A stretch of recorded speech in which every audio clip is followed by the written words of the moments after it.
Let's begin and do a recap of our first module and quickly go through and fresh our minds with what is SLDs. Starting with the concept of neurodiversity, we very well understand by this time that neurodiversity is an umbrella under which comes the diverse ways in which people's brain function, and under the same we have specific learning disabilities. These are inclusive of dyslexia, dyscalculia, dyspraxia and dysgraphia.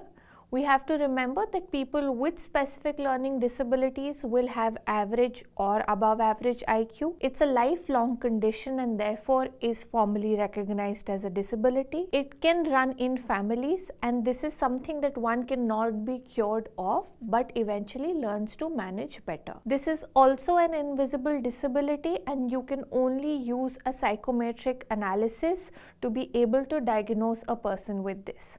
We'll focus on how a lot of accommodations and assistive technology can help these people grow. This is, as we see, as common as 1 in 5. Now we need to understand that how do these specific learning disabilities manifest, beginning with dyslexia.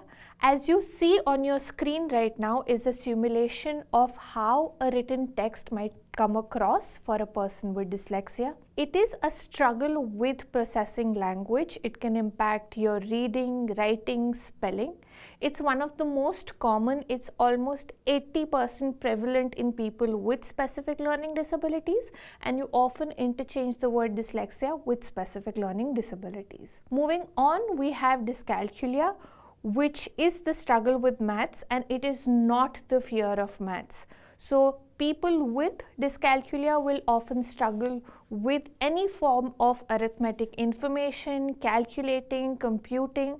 This might also further come across as a difficulty in able to understand time, distance as a unit. It's almost present in 5% of the overall population. Talking about dysgraphia, dysgraphia is your struggle with fine motor skills, which manifests and come across in your handwriting, buttoning, tying shoelaces. Here we'll talk about the 3 aspects of dyslexic struggles, as we discussed previously, that any individual will show struggles across all these 3 subsets, which is academics, emotional well-being and life skills. You need to understand that struggles independently will always show in one or the other subsets for a lot of students, but when there is one or more struggle in all these 3 put together, you know your student is at a higher risk of having a specific learning disability. We now need to understand that specific learning disabilities go beyond the processing of language issue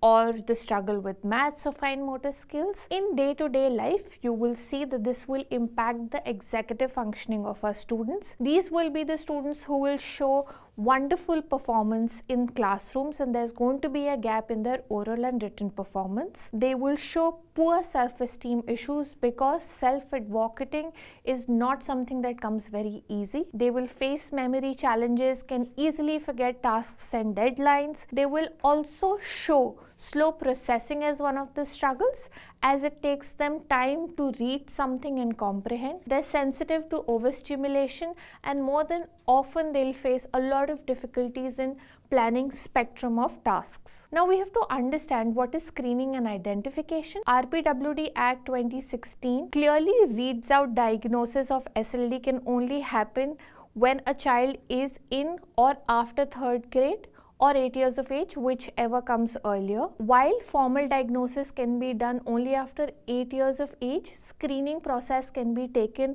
as early in the childhood. This makes it very easy to give the right accommodation to our students by doing early identification of a student who might be at a risk of a specific learning disability. Talking about diagnosis of SLD requires either a pediatrician, a psychiatrist, a pediatric neurologist, or a clinical or a rehabilitation psychologist. Now you have to understand it's a 3-step process, where in the very first step you try to eliminate any kind of impairment related to your hearing and visual skills. The second will be understanding what is the IQ. Once we have established the fact that the IQ is above average, we go to the 3rd step, which helps us do a psychometric analysis to diagnose specific learning disabilities.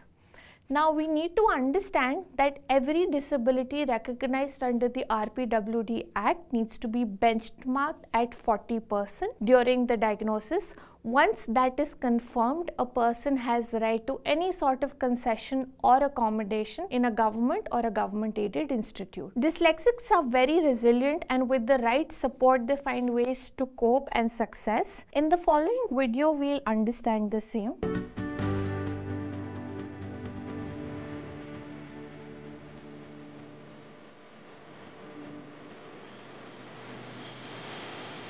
Rohit was one of our early entrants into higher education. Yes, significant difficulties with reading and writing. The admissions committee at the college was worried whether he would be able to manage the multiple flight of stairs to his classroom. But in reality, he actually found it difficult to navigate new schedules, new systems, keeping up with his lectures, getting to his classroom on time, finding his classroom, making new friends. The list was endless. The first day he went to college, he went to the library to get his library cards, and he was pulled up for his illegible handwriting with the comment, "This is what happens when we have to fulfill quotas in admission." Not surprisingly, Rohit struggled through the first term. He was quite miserable. He spent as little time as possible at college, and it was only regular, intensive counseling that kept him on track. His exams came along, the first term exams, and he had discovered that he'd been given extra time to finish his papers, but the seat in the hall had to be vacated because the next exam was scheduled immediately after. And he was describing this to his counselor. He says, I felt like a worm. Everybody was standing in the corridor and discussing what to do with me. The principal came along and asked what was going on. And he took a different view. He pulled up the staff for not having made adequate arrangements. And he took Rohit with him. I'm going to describe this in his own words, which he told us about later. He said, "Ma'am, he took me to his own office. He sat me down at his desk. He made space there for me. And he told me to finish my paper, take as long as I wanted. And he said, I'm sitting outside making phone calls. Don't worry, nobody's going to disturb you here." What a validation. This validation really changed his life at college. Suddenly, he was able to advocate for himself. He dived into campus activities, took part, joined some clubs. Ironically, in his last year at college, he took over a student newsletter as editor. And he made so many changes and made it so innovative that it won several awards. In the previous video, we understood that how if we are able to give the right kind of support, our students will always move towards the path of success. Further understanding that dyslexia as a disability has been powering our life, a lot of things that you see on your screen right now have been inventions of people with dyslexia, whether it be telephones, light bulbs, plane, our laptops, phones, and other than just being able to power our life, they're also generating a lot of employment.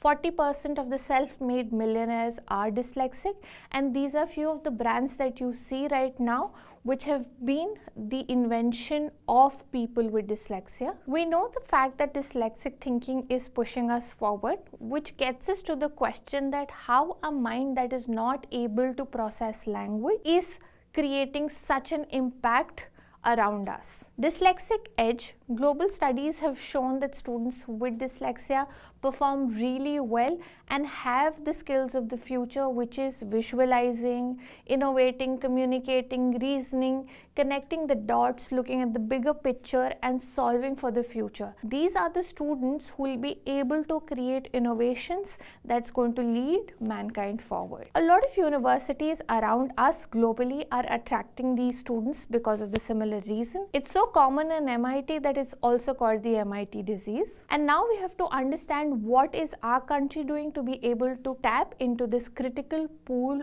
of dyslexic thinkers.